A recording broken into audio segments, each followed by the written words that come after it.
I got a question for you. Does this dog make you feel happy? But anyway, if you don't know what GamesGrabber is, well, basically there's like these collections of games that I have.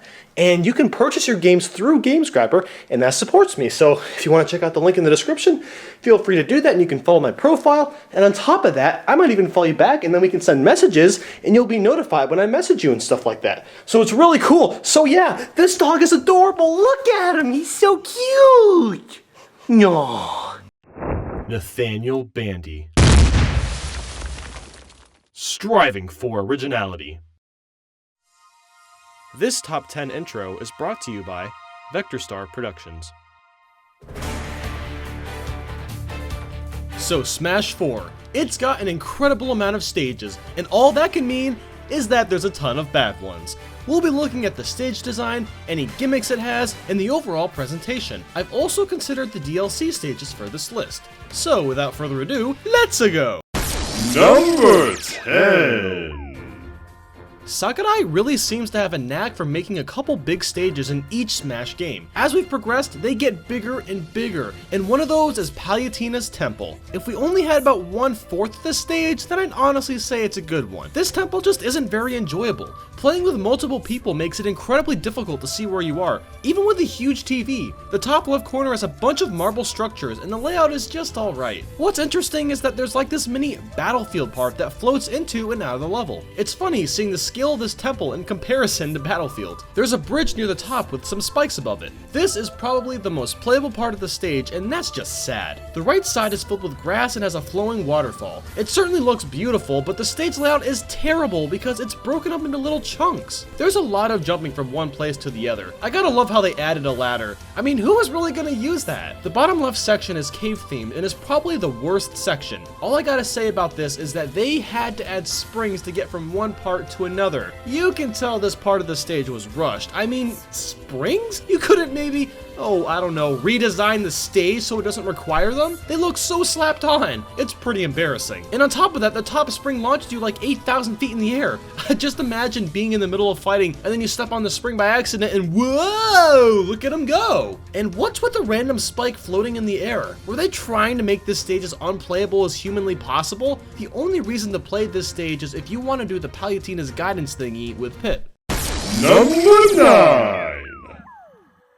Oh look, another huge stage. While the music is absolutely phenomenal, Gower Plain isn't as plain of a stage as you'd expect. While I can't say the stage layout is more flat than Palutena's Temple, my biggest problem is that this is one of those boss stages. Yeah, freaking Metalface has to show up to ruin the party. Not only is he huge, but he can hang out in the middle of the stage. In fact, there's not really anywhere to fight in the middle. It's kind of awkward, honestly. So Metalface may actually destroy half of the stage with a laser. What? And if you don't try to destroy him, he will eventually get up and swoop in on everyone. He's pretty much unavoidable unless you're playing 8-player Smash, but nobody does that. And we can't forget that the developers added more of those stupid springs to get from the bottom to the top quickly. Instead of just slapping on the springs though, they did recreate it so that it looked a bit more akin to the stage. I think Gower Plain could have been great if there was a middle platform near the top and Metalface didn't show up.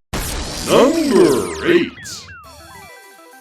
Oh Sakurai, why did you bring back Port Town Aerodive? It's not a good stage. Why? Why? You travel from platform to platform and take pit stops on a road, and you gotta dodge the F-Zero racers. One comparison to Brawl is that the cars don't seem nearly as strong this time around. Now, I don't know if that's true or not, but hey, you let me know in the comments if the cars are indeed less powerful. If you're traveling from one pit stop to the next, you better not touch the road or you'll get damaged and completely stunned for a few seconds. There's some stops where you have virtually no protection against the cars. You have to stand on the sides of the stage to avoid them. That's pretty broken. Why does Captain Falcon always have to get the bad stages? I mean, come on, he's Captain freaking Falcon. Give the man more respect. Number 7. Oh boy, it's a Wily's Castle! It should have been an amazing stage, but it was ruined by the stupid boss, the Yellow Devil. Why is he yellow anyway? I thought all evil things were red?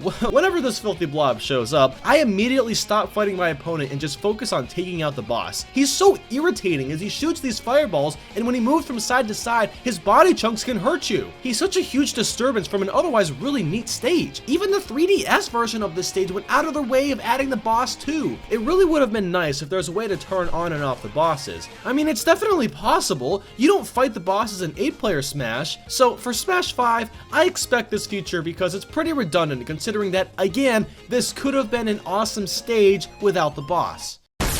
Number 6.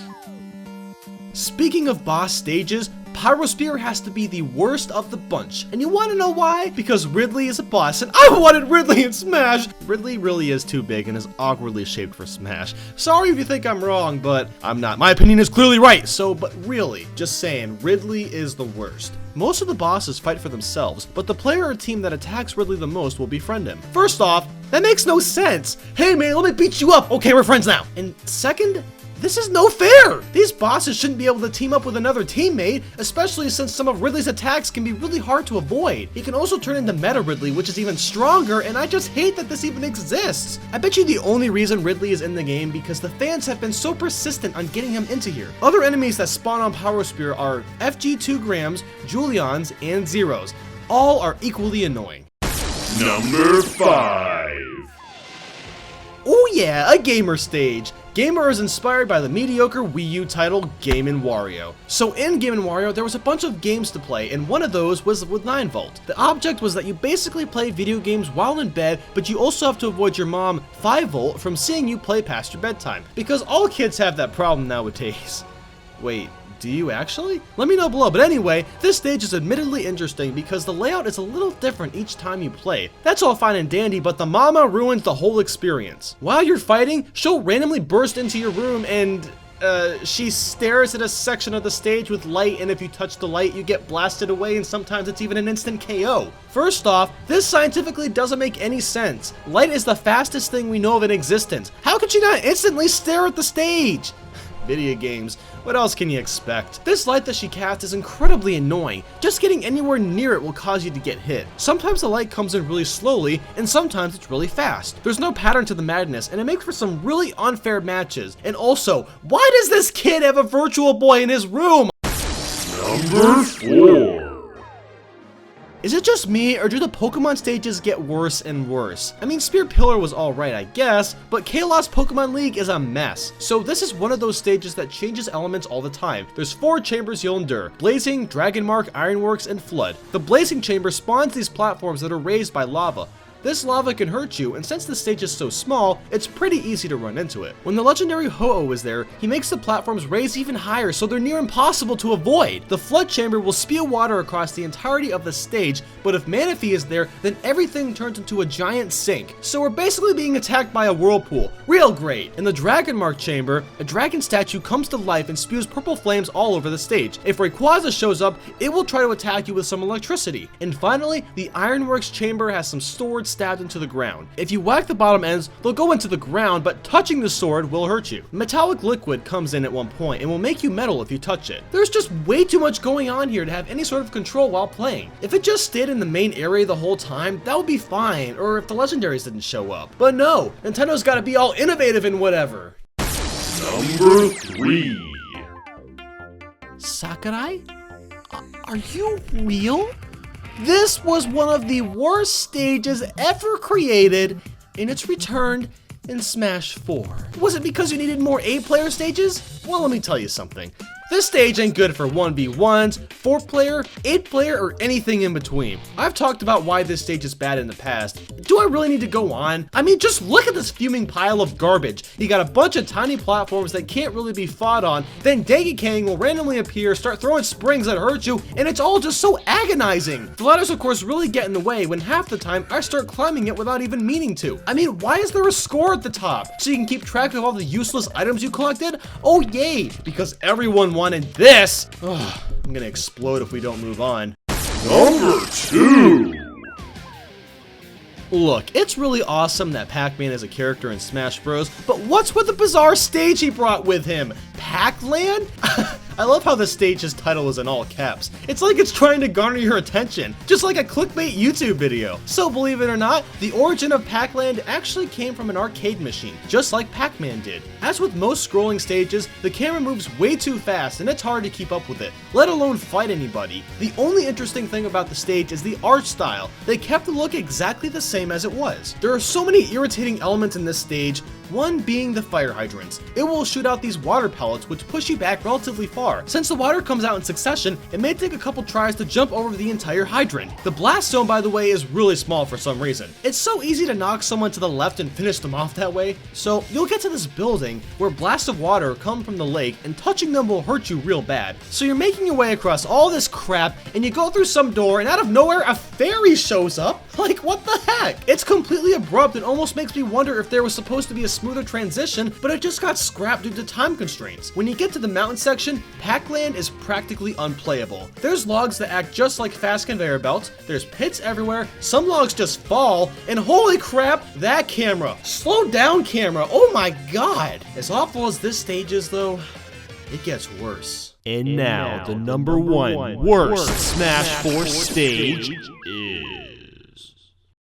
I'm pretty damn offended by the Great Cave Offensive. They tried to make a brand new Hyrule Temple stage, and it just didn't work at all. The size itself isn't really the problem, there's just way too much going on here. There's spikes, cannons, rail cars, a million different pathways, lava that flat out kills you above 100% if you touch it. What the actual frick? The only redeeming quality is that the colors are incredibly vibrant and beautiful, but that doesn't mean much when the stage sucks so badly. There's barely any room for jumping, let alone launching a player from an attack. Since all the platforms are so compact and close together, it's so hard to avoid not touching the billion obstacles. I'm done. Like or dislike this video, ladies and gentlemen. Feel free to leave a comment and tell me what you think the worst Smash 4 stages are and why. Hop on the bandwagon and follow my Facebook, Twitter, Twitch, and Tumblr.